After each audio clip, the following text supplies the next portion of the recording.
दादी के हाथों का जादू और खुशबू से महकता घर, माँ की मुस्कुराहट और खाने की सुगंध। MDH गरम मसाला, क्योंकि हर रिश्ता है स्वाद से जुड़ा। डोनाल्ड ट्रंप के बयान ईरान को लेकर जिस तरीके से अभी तक सामने आए हैं, फिलहाल एक बार फिर से ईरान वर्सेस इजराइल और युद्ध का दूसरा राउंड, इसको लेकर सवाल इसलिए क्योंकि ईरान ये चेतावनी दे चुका है और ये साफ कह चुका है कि उसका न्यूक्लियर प्रोग्राम जारी रहेगा। ऐसे में क्या ईरान को एक बार फिर से टारगेट किया जाएगा? फिलहाल बड़ी खबर है, ईरान की न्यूक्लियर फैसिलिटी में बड़े मूवमेंट को लेकर और ईरानी न्यूक्लियर फैसिलिटी से कैमरास तक हटा दिए गए हैं। IAEA के सभी कैमरास को साइट से हटाया गया है और IAEA पर ईरानी न्यूक्लियर साइट की जासूसी के भी आरोप हैं। अब कैमरास के जरिए खुफिया जानकारी चुराने के आरोप लगे हैं। हालांकि एक और बड़ी इंफॉर्मेशन, क्योंकि ईरानी न्यूक्लियर साइट्स में जिस तरीके से हलचल देखी गई है, जिस तरीके की मूवमेंट सामने आई, कल भी हमने आपको तस्वीरें दिखाई जिससे साफ था कि किस तरीके से ईरानी न्यूक्लियर साइट्स पर मरम्मत का काम शुरू हो चुका है। लेकिन इस बीच मरम्मत के काम के बीच अगर यहां से अब कैमरास हटाने का फैसला लिया जा रहा है तो उसका मतलब क्या है? क्योंकि ईरानी न्यूक्लियर फैसिलिटीज से कैमरास हटाए गए हैं, IAEA के सभी कैमरास को साइट से हटाया गया है। अब इंफॉर्मेशन उसी आधार पर ईरानी न्यूक्लियर साइट में हलचल को देखते हुए, जहां ईरानी न्यूक्लियर साइट से IAEA के कैमरास को हटाया गया, न्यूक्लियर फैसिलिटी में IAEA की एंट्री को बंद किया गया, ईरान ने IAEA पर न्यूक्लियर फैसिलिटी के जासूसी के आरोप लगाए हैं, IAEA पर ईरानी परमाणु प्रोग्राम की जानकारी चुराने का आरोप लगाया, ईरानी संसद के उपाध्यक्ष हाजी बाबाई का IAEA पर आरोप।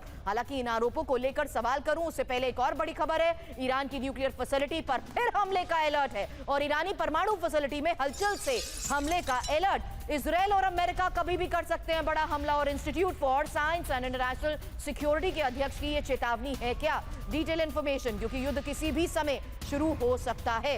एल्ब्राइट का यह बयान।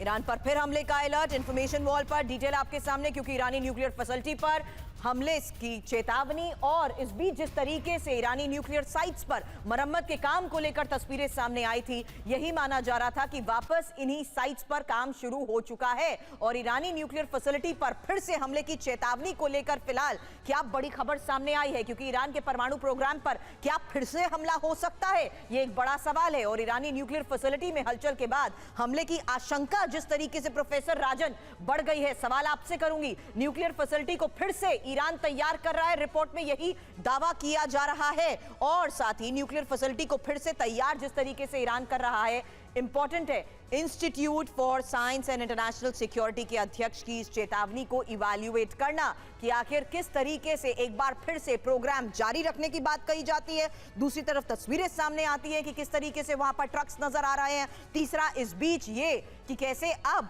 IAEA की कैमरास जो निगरानी रखते थे उन्हें भी वहां से हटाया जा रहा है। प्रोफेसर राजन जी, देखिए सुरभि, किसी भी देश की जो न्यूक्लियर कैपेसिटी है उसको आप कैसे ख़त्म करेंगे? वो तो वैज्ञानिकों के दिमाग में रहता है। अगर उसने यूरेनियम जो है उसको कहीं दूसरी जगह से छिपा लिया है या एनरिच्ड यूरेनियम नहीं भी है तो उसको वो कहीं पे रखा हुआ है, तो उस कैपेसिटी को आप कैसे ख़त्म कर सकते हैं? ये सारे लोग तो पहले भी बोल रहे थे कि बॉम्बिंग के माध्यम से आप उनकी कैपेसिटी को डिले कर सकते हैं, जो खासकर जो हमें इस्फहान या नतांज या दूसरे जगहों पे जो बॉम्बिंग हुई है, तो उसमें अभी तो IAEA का कहना है कि 3-4 महीने या 5 महीने केवल डिले हुआ है, साल भी डिले नहीं हुआ है। तो अमेरिका का यह मानना कि वह बॉम्बिंग करके ग्राउंड फोर्सेस बिना भेजे हुए वहाँ पे अगर उनकी न्यूक्लियर कैपेसिटी को ख़त्म कर सकता है, तो ऐसा कभी नहीं होने वाला है और इसको अमेरिका मानने भी लगा है। उसके बहुत सारे एक्सपर्ट्स अभी बोलने लगे हैं कि उनकी कैपेसिटी ख़त्म नहीं हुई है और अब जैसा माहौल बन रहा है कि ईरान दूसरी तैयारी करेगा। ईरान अपनी मिसाइल की टेक्नोलॉजी चीन से पूरी लिंक करेगा, रूस से पूरी तरह से लिंक करेगा और न्यूक्लियर कैपेसिटी भी इन दोनों देशों से लिंक करने की कोशिश करेगा। और मैं बता दूं कि ये दोनों देश तैयार भी होंगे चुपके चुपके मदद देने के लिए। तो वैसी स्थिति में मान के चलें कि अटैक भी हो सकता है, लेकिन अटैक करने के बाद भी अमेरिका और इजराइल इस चीज़ को अचीव नहीं कर सकता, इंश्योर नहीं कर सकता कि ईरान की न्यूक्लियर कैपेसिटी खत्म हो जाए।